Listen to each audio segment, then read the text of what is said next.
Alright, guys, we're back for round 23's review for Supercoach 2023. Um, Up and down round, which it's kind of been the last couple. 2380, not an amazing score. Did drop a fair bit in rank. I didn't think it was that bad, but I did miss the Bond captain. I went English. I imagine that's a lot of it.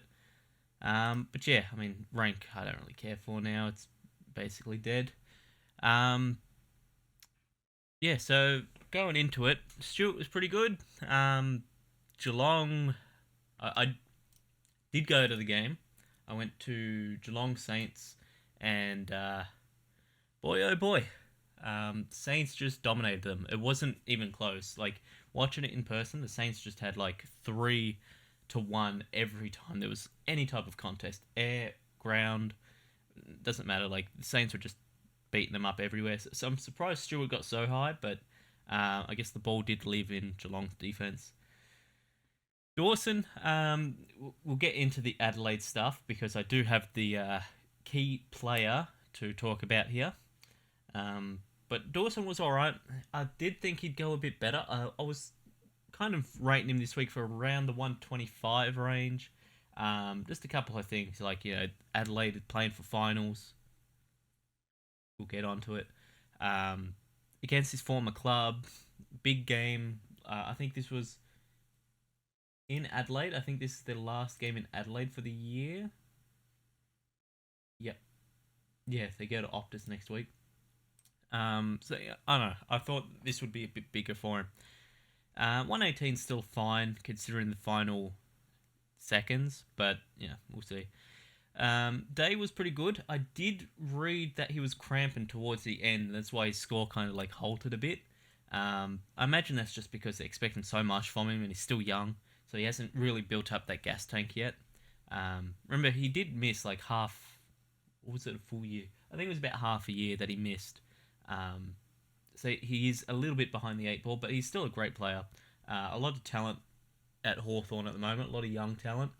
Um, Finn McGuinness is also going to be a talking point. I've seen Simon Goodwin bring him up. Um, I think depending on if or how the Hawks list goes next year, it might just be you avoid Hawks games for captains. Um, because Finn McGuinness, he goes to him. I think he is a bit too physical. I think there is something that Simon Goodwin was saying that is right. I think that the umpiring should look a bit more at taggers. Should still have to go for the ball. It shouldn't just be hit man, think of ball. Not even second, maybe like third or fourth thought is think of ball. I think the ball should always be the top of every player's mind, and acts outside of going for the ball or going for the winning play should be kind of like ruled against. But it is what it is. I think just next year avoid Hawks games for captaincies. Bailey Dale, again, Ed Richards kind of popped off. What did Ed Richards end on? Can I see that easily? Maybe through here, through there. Where they were? Yep, there were. Ed Richards, yeah, Ed Richards turned. So it's always one or the other. Which, hold on one second. Up the fucking Eagles. We got Bevo fired. Let's go, Eagles. We fucking did it. We beat them at Marvel. Um, Dude, on the final siren, I probably let a sound that could have broke a window. Um, I should have went to the game. I was going to. I just woke up too late. Um, yeah. By the time I woke up, got ready and everything, I would probably miss it, and I was like, can't be bothered. Just watch it at home. But yeah, go Eagles. Fly Eagles fly. Which is the Philly Eagles, which, I mean, I go for Dallas, so I probably shouldn't say that. But yeah, so we've got Dale, who, I mean, he was okay. I think it was a little underscored. But, with Ed Richards in, they just prefer him, which is weird to me. I feel like Dale's one of the best kicks in the comp. Why wouldn't you want it going through him? But yeah, Himmelberg, 127. I think this is the biggest score of the year, isn't it? Didn't actually watch too much of this game because it was while we were on the train to the Geelong game. Yeah, biggest score of the year by a fair bit, by about 20 points. looked good from the little bits and pieces. Obviously, Essendon, probably I don't, they were the most embarrassing team of this round. I was going to say second to the Dogs, but I mean, the Dogs, yeah, you lost to the mighty West Coast. Um, but Essendon, I mean, they got embarrassed. That's the thing. Like they got proper embarrassed. They lost by over 100 to a team that they should be fighting against, right? Like they're in the same bracket of teams, and they just got embarrassed. And then Shin kind of sucked, but have to field him. Um, On to the mids. Oh, like I said, I had Bont captain for so long during the week, and then I feel like it was like Friday night. I swapped it to English. The thought process was Bailey Williams sucks. That's it, right? Like Bailey Williams is not good. I can huff all the Eagles copium I want, but Bailey Williams is not a AFL starting ruckman. He's maybe an all right backup. Maybe I could see him as that, but I thought English was just going to dominate him, which he did. English won the hitouts by a fair bit. Can I see that? I don't know if they show hitouts as stats. Yes, they do. 51 hitouts. Right? I'll say it again. Tim English, 51 hitouts. 5-1. He still also had over 20 touches. 9 marks. 51 hitouts. How many to advantage? Don't know. The Dogs midfield didn't show up. But, geez, is what it is. Bont was massive. Petrarca was good, but did cop the Finn McGuinness. Merritt was very disappointing. I thought he was probably still their best midfielder, which you'd expect from the captain. Even if the team sucks, I expect you to put in the best performance if you're the team captain. But yeah, I mean, just all around, so disappointing for Essendon. And that's the type of loss that now forces you into a rebuild. Just because that's so demoralizing. I don't even know how you beat that as a team. Coming from a team that's lost multiple games by 100 points, at least we're the bottom of the ladder, right? So we're already demoralized. But Essendon, that's bad for them. Led, kind of the same as Dawson. Expected a bit more, but 115 is kind of what he's gone around all year. You look at his average, so not too upset. Be interesting to see what his price is next year. I haven't really got the calculator out to try to work out average and magic numbers and stuff like that. I reckon it'll probably be around this range, around about between 6 and 630. Yeah. Brayshaw, kind of the same thing. Brayshaw was actually pretty good, I thought. I thought Sarong was better. And I think Sarong is going to be the better player moving forward. But Brayshaw's good. I like how he hits the ball, goes into contests and stuff, and he was probably robbed of a goal. But, it is what it is. Dunkley and Neil, these two are just wowee. I say it a lot, and it is still true, and it is still a big reason why Neil's scores haven't been the best this year. He probably attracts the most attention of any player in the competition. And that's a pretty big statement, but he had over 30 touches. I guarantee he was at least soft tagged. He drags so much attention to him that it's not so much him I'm disappointed in for a low score. It's more so Dunkley. If Neil's getting taken out of the game, your job. You went to Brisbane for this job as a main midfielder. You have to get the ball, and the team has to run through you now. He's just not doing it too well. He had that huge stretch middle of the year. I think next year, depending on price, again, he's around that 115. So if he's 600k, maybe you start him. Depending on how the cash and everything works for the other positions, because I think the forward line is going to be a struggle to fill out. But Neil, definitely not. Unless it's super discounted, which 110 average won't be that discounted. But yeah, those two, wait and see for next year, I reckon. I think Dunkley will be the perfect first trade-in. next year. And then Mills, never again. I wouldn't touch this guy with a 20-foot pole. Going forward from now on, it's. So I've been saying he's a utility player, but he's just not good. Being a utility player, he's bad. He's just playing really bad. How much is the injury? I don't know, right? Because he's put up some good games, 20 touches there, 20 touches there, 20 touches there. Man, like, just so bad from him. He's unwatchable if you own him. That I think this week I might just field Matthew Johnson. If Matthew Johnson gets named, I might just field him. Actually, I don't have to. I can loop him. Yeah, that's going to be a loop because anything above a 50 I'm taking because Mills has been so bad. It is what it is. English, like I said, captain, 51 hitouts, only 118. Probably terrible hitouts to advantage, but is what it is.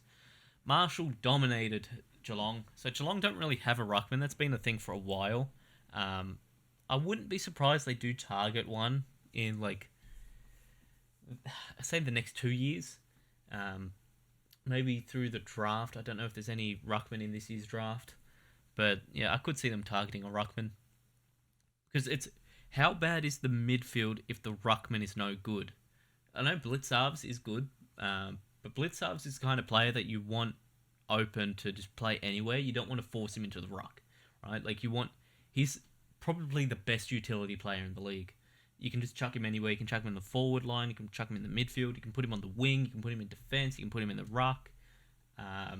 Anywhere, and he's good. He'll do a good job for you. But you don't want him, like, bogged down that, all right, you're the ruck. Now you can't play him in the forward line because the ruckman is too far back or anything like that, right? Yeah, I don't know. I think that Geelong could target a ruckman, but in saying that, Marshall was massive against them. Butters was huge, just kept attacking the ball. I love watching Butters play. Probably one of the more fun midfielders to watch in the league.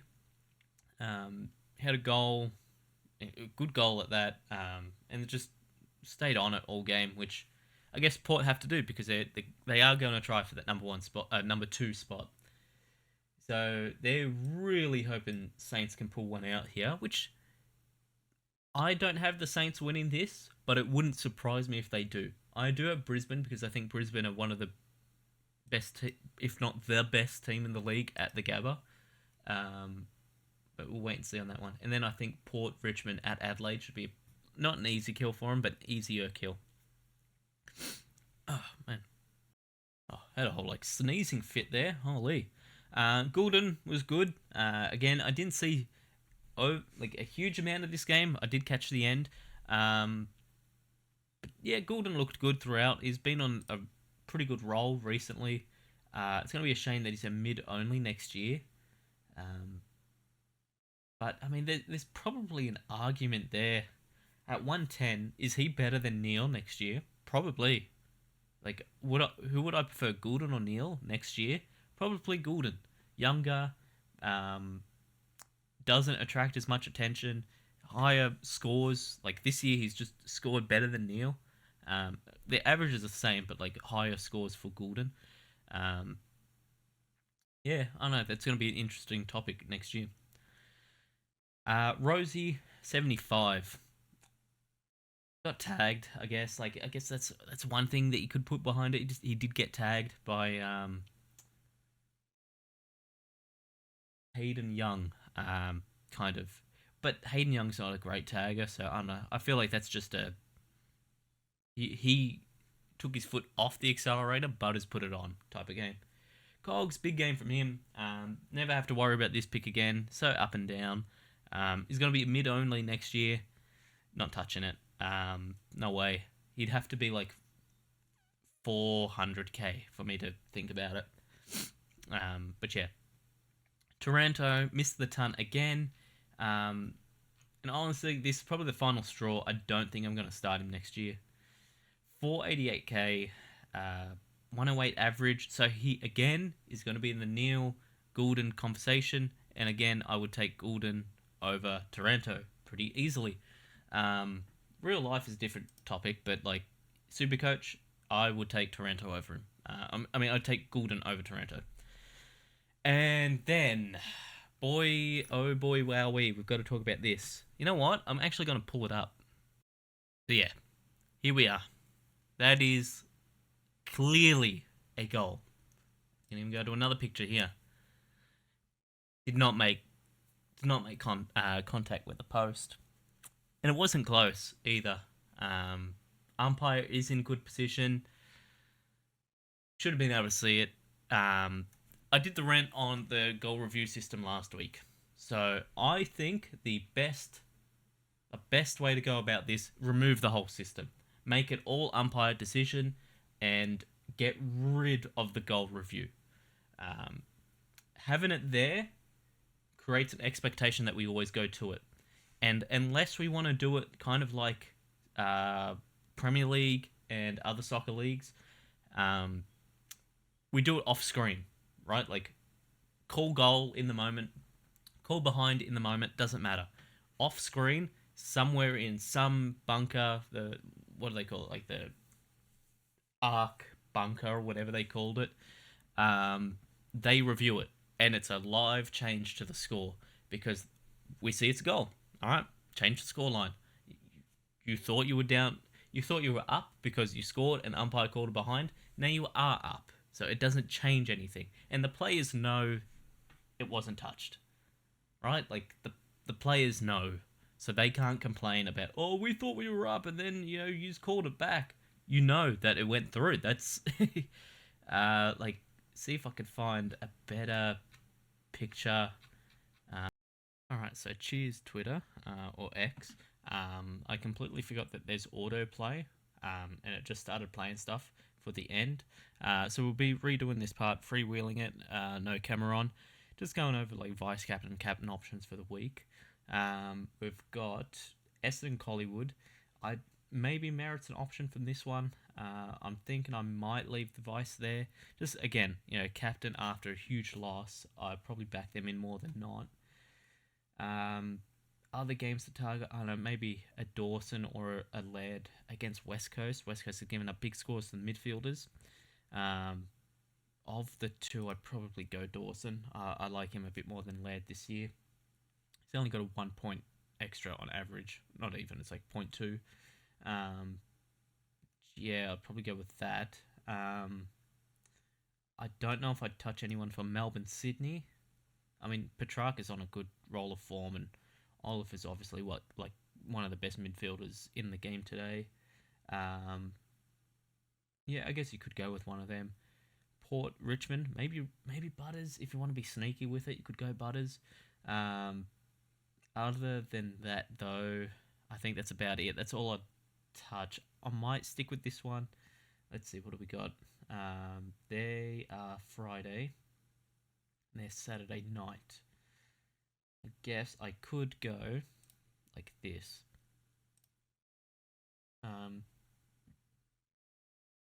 I'll probably change it throughout the week. Actually, what am I saying? I do want English involved somehow, so I might go him vice, and then take one of the guys from the Sunday games. Maybe Petrarca, honestly. I don't know what the ladder is for Melbourne. I don't know if they've got anything to play for. But yeah, that's about it. See you all next week. Sorry about this final part, but yeah, Elon keeps ruining Twitter and X or whatever you want to call it.